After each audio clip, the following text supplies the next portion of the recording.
Lots of Latin courses introduce all of the noun case endings in one go in a table sort of fashion and expect students to learn them a little bit like a parrot. But some courses, the Cambridge Latin course being one of them, introduce the various noun case endings at different points throughout the various books. And the ablative is one which generally learn last. As this slightly sarcastic mosaic suggests, it is a case that has got a lot of different uses. So this presentation is going to be dealing with the following uses of the ablative: the time within which, comparison, means, manner, time, degree, memory, preposition. Okay, there are far too many to deal with. We're going to keep it very, very simple. And this is where the ablative sits within the case endings, the table which you're hopefully quite familiar with now. We've already looked at throughout the from the beginning of the course the nominative, when the subject of the sentence, the accusative, when something or someone, of course, becomes the object and something is done to it of a sentence. More recently, the genitive, which denotes ownership or possession. The dative singular, when something is done to or given to or done for the noun. They're the endings that you'd be looking for. And finally, the ablative singular. As we mentioned, trying to keep things very simple. And in that vein, those three words there, by, with, or from, would be the most obvious translations of the ablative. So, for example, in the sentence, I caught a fish with a spear, as you do, this is what we'd be looking for. I caught a fish, star, simply that. Not that I want to go into too much detail here. I've put a little accent above the A there. That is just to denote that it's a long A, and it really distinguishes it from the short A of the nominative. So hasta in the nominative, hastar technically in the ablative. That really does not make any difference at this stage at all, so don't worry about it. The ablative is generally triggered, and this presentation will deal with that shortly, when a preposition is used. A preposition, in simple terms, is a word, a small word, which expresses the relationship between one object and another in terms of generally location. So, for example, the English in, on, under, over, outside, inside, and so on. Here's how those ablatives look in the plural, once again with by, with, and from being the default translations. So, for example, in the sentence, we attacked the enemy with spears, that would be we attacked the enemy hastis, with spears, by means of spears, you might say. Obviously really focused upon the first declension here. I'll just include a third declension noun now as well, just for the sake of completeness. So, for example, in the sentence, the gladiators were chased by lions. That would be gladiators were chased leonibus, by lions. As I mentioned, however, it's really with prepositions that we begin to see the main use of the ablative, and that's what the next slide will be about. So a bit more about prepositions. As mentioned before, they are little words which generally express the physical relationship between one thing or person and another. Prepositions are followed by one of two cases in Latin, and this is the crucial thing to remember here, really. They are either followed by nouns in the accusative case,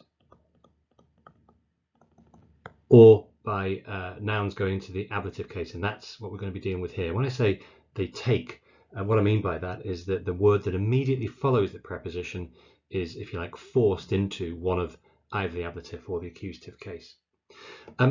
This is a list. It's by no means exhaustive of the little prepositions that generally are generally more commonly used, and all of these will put the noun that follows them, or indeed adjective, into the ablative case.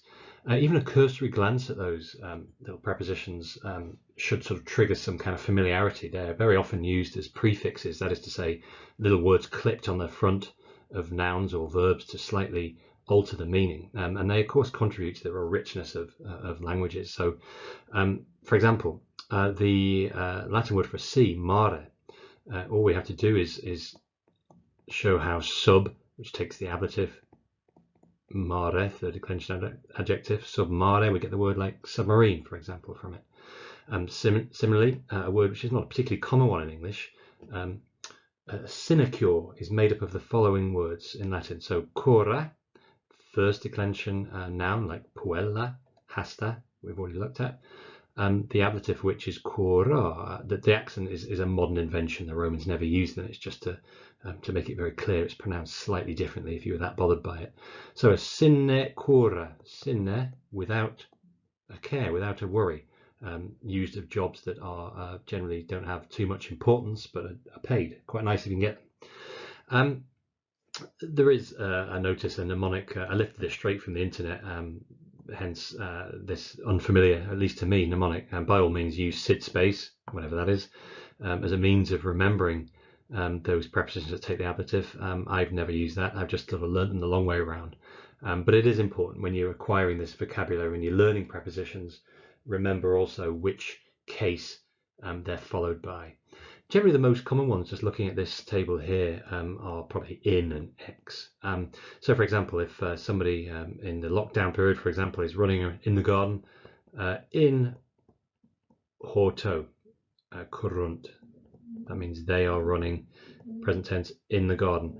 It's in horto, firstly because in is the preposition that takes the ablative case, and the ablative case for this word, hortus, a garden. Second declension nouns that end in us, the ablative ending is o, hence in horto. Similarly, we might be familiar with the activities of Caecilius. He does most of his banking activities in foro, in the marketplace. It is the ending foro simply because the ablative singular here of the market forum is foro. Similarly, in Cambridge Letter Course Book 2, we're dealing with the palace, Concidumnus's palace. If someone was walking away or running away from the palace for whatever reason, ex aula, using this preposition here. Once again, aula, first declension noun, the ablative which is aula. Why do we sometimes use the ex and sometimes not? Quite simply to separate vowels. You see two vowels here. As in lots of languages, Latin doesn't particularly like two vowels running next to each other. In the same way we say in English, I'd like an apple as opposed to a apple. We mentioned before, just to tie in these the clear translations for the ablative, by, with, or from. If you look at these prepositions, you can see that those translations are incorporated with a lot of these prepositions. So they've got the with of without, for example. A or ab incorporates the by meaning. It can also mean away from. Cum meaning along with, together with. So it's the prepositions that generally trigger the predominant use of the ablative case. The more complex Latin becomes, and that's not something you need to worry about at the moment, sometimes prepositions are sort of taken away and you're just left with the ablative, and then therefore you need to be on your guard about how to translate it. But the default is always by, with, or from, and as long as you remember that, you can't go far wrong.